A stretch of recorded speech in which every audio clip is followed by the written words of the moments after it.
Ande. Ogambo ta Black. Ajejirewo. Oli bulungi. Ali fit. Kulikayo mutuli bulala. Mwana. Kino kye bayita ekigezo. Kiba kigezo ate kuba kugulawo kubo. Yamaani. Olidde otyanga abantu bazze ne bagoba n'okugoba. Pulidde nga ndi musanyufu nnyo kubanga kina engeri gye kipuruvinzeemu oshegeera. N'abayimbi abamu gwe kyolina omanya bazze after kumanya kyekiri eyo. Okategedde? Ekyo ndi sure kuba abasoose kumanya kyekiri eyo bakubye. Osegedde noli abamu kyova bazzeemu leetimu. Yamaani. Naye nga gwe kyolina omanya kino ekintu kyakabi nnyo tomanya abo abaana kye bakoze. Kyova show yange concert yange ya January. Nawe oyagala kuteekayo mangu. Wantama. Owaye CB ne Land Road. Aba baana ku TikTok wabasookako bakusookako. Fe bagundi fe tuli ba legend. Yamaani tuli ba legend. TikTok fa basookera ddala okuzanya skits ezo. Eza Kabinze Miki Mshegeera. Era ebimuli byaffe twabifuna. Yamaani. Baba baana binago wakwatako. Pozi bonna nazanyako nabo. Yamaani biseera bya kanso emikwano gyange nnyo. Yamaani. Tugambe ndika TikTok gufuse mulimu eri abantu. TikTok mulimu kasawe kwata obulungi. Oshegeera kasito omanya ozanyisa otya nambazi zo. Kikyo olina okukola. Shegeera. Mulimu ddala n'ogufunira ddala ssente. Miki akasayininga ddiiru ya milioni 5. Milioni 5 ozimanyi. Ssente nnyingi. Yamaani. Nono mwana Land Road alina mulabi akasayininga. Yakasayininga ddiiru. Makampuni g'amaanyi. Kiba kiseegeza TikTok mulimu kasawe kwata obulungi. N'obeera n'obugumiikiriza n'omanya kyekiddako kikyenyina okukola. Yamaani. Wali okyali TikTok nga tonaba kutandika kuyimba. Wafunako endorsement nayo ku TikTok okwo. Zaali nyingi nnyo. TikTok nagikolamu ne business eyimiridde. Yamaani. Nga nze nno nga nkola na bulango obwo sina signinga nnyo nazo contract z'amaanyi. Kola bulango bwange biki. Contract na signinga za mwezi bwezityo.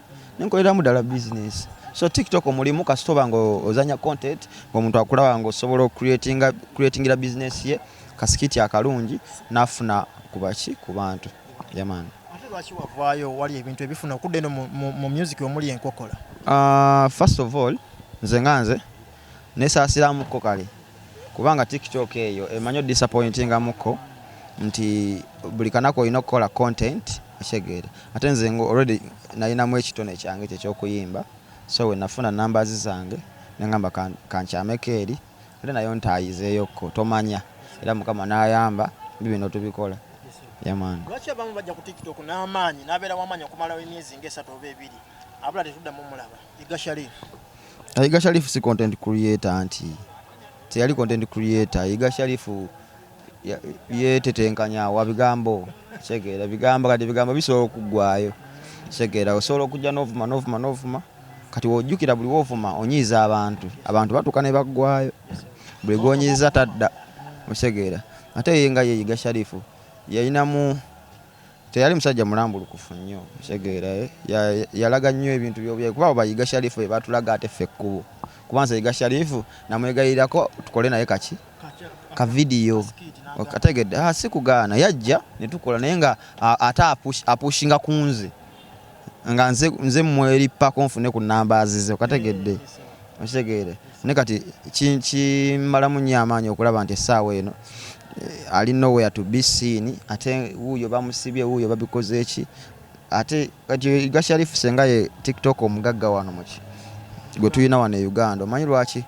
Sharifu oyo omulaba yalina emikwano emigagga yafunira ne Miki emikwano egimu naye nga obuzibu bwalina tamanyi handolinga ki bagagga. Jukira omugagga ogenda mukubira essimu omugambe gwe ande tiwana eno zinkubye soko tereka ekyetaano agenda kukuteerako naye endowooza yagamba naye ono ng'amanyiira oluusi ayinza obba ne mu meeting oba alina abantu oshegeera aga ono Sharifu kati buli agize ate Sharifu alinamu obuzibu nga wava oba tugambe wakuvaako ate ng'agenda ayogera akwogerera oshegeera.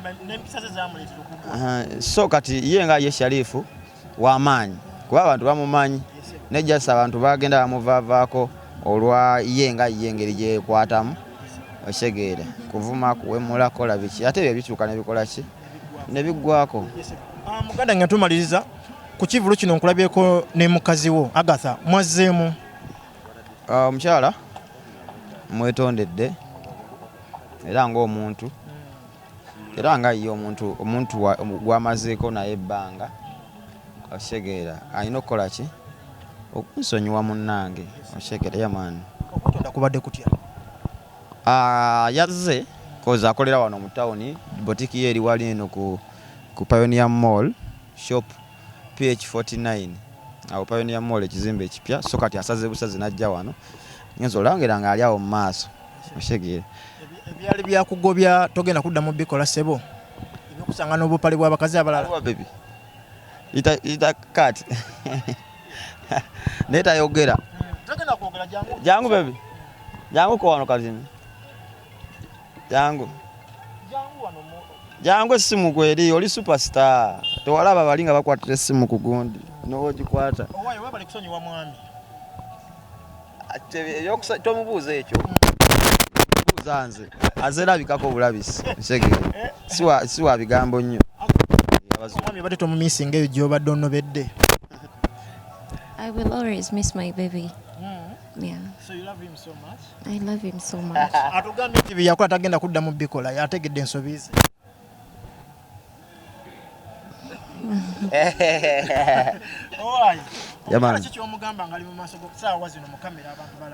Yeah, of course. Kati biri bya byawedde kubaffe era bagenda biraba. Yaman kuba ebintu byaffe always bibaddengawo abantu babimanyi. Kyovola tuli byamanyika nga tutegedde esegeera so ansonyi kyemanyi yaman. Tomudi abantu abasinga abamanyi nga gwe abalina amanyi tebeetondera abakazi ng'omukazi waba agizeemu amuleka n'agenda because asuubira okufuna omukazi omulala. Gwe lwaki wazeemu n'ogamba akanoni Agatha mwetondere? Kisinzira mukazi ki esegeera kisinzira mukyala ki Agatha ali bingi nnyo mwana yabingi nnyo gyendi yamani. Baliba mudda wa kasaawa zino kiki musokerako okola nga mwakatuuke waka? Kwepicha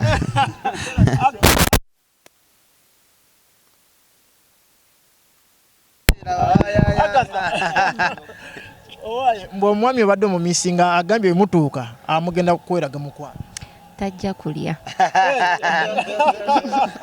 Paka ddi evumbo gye mutaddeko paka ddi Yamanyi. musajja nga abanoledde nnyo wandibadde omusonyiwira ddala oba tomusonyiye. mukyala wange gwe mwesonyi omubuuza nnyo ebibuuzo abazungu tebababuuza yamaani naye omulabye soka omweta and kati understanding atali supportive yamaani. Mwami mugambe yakagambo kamu tusibule tulinze gwe gambo kamu k'omugamba tusibule ekasembayo. Hey baby. Kyenyinza omugamba that I love him so much. Era yonna eyo gy'abeera ebweru kimanyi alaba bangi naye aneekuumire nga nange we mwekuumira. Woninga n'abakazi abamutambulirako. Siyina gwe ngenda woninga. Abakazi abamwesibako. Bakole ogwabwe nange nja kukola ogwange. Kahaga.